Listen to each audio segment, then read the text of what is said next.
welcome. You're watching Markets at Money Control. Here we wrap up the day's trading action for you. I'm Rakshita Madan and joining me is Uttarish from the Markets team. Hi Uttarish. Hi Rakshita. So let's start with the markets. It was a steady day of gains today thanks to Infosys.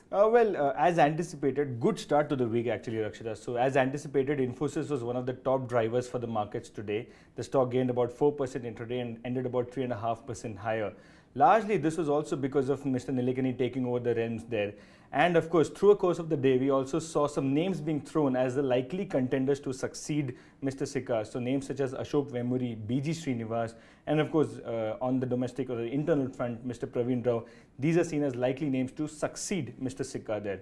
So that is one of the things that drove the Infosys stock. And of course, because of that, as a result, of course, the markets also went up. The other thing that also, there was a relief rally we saw for a brief about half an hour or so. That was also because the standoff between India and China at Doklam, there were reports that indicated that India has withdrawn its troops from that particular region. So there was a relief rally that we saw. The Sensex also soared about 200 points there. But experts have also sort of playing down this particular report because they said that the market was largely factoring in this kind of an event there. So that's what was on the entire market front today. Right. Midcaps and small caps outperformed. Yes. So they've had a good run. They had a good run last week. They've had a good run today. Midcaps and small caps both outperformed benchmark indices by about 1%. So that was one thing that the street kept, that was on the radar of the investors there.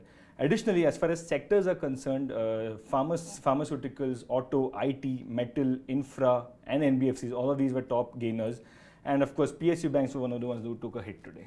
Right. Let's talk about the top gainers and losers then. So Dr. Reddy's, I think there's some corporate developments happening there. So that was one of the top losers. Of course, Tata Motors and Tata Motors DVR also were one of the other top losers there on both the indices, that is. As far as gainers are concerned, of course, nothing can take away from Infosys on that note. So Infosys was one of the top gainers there.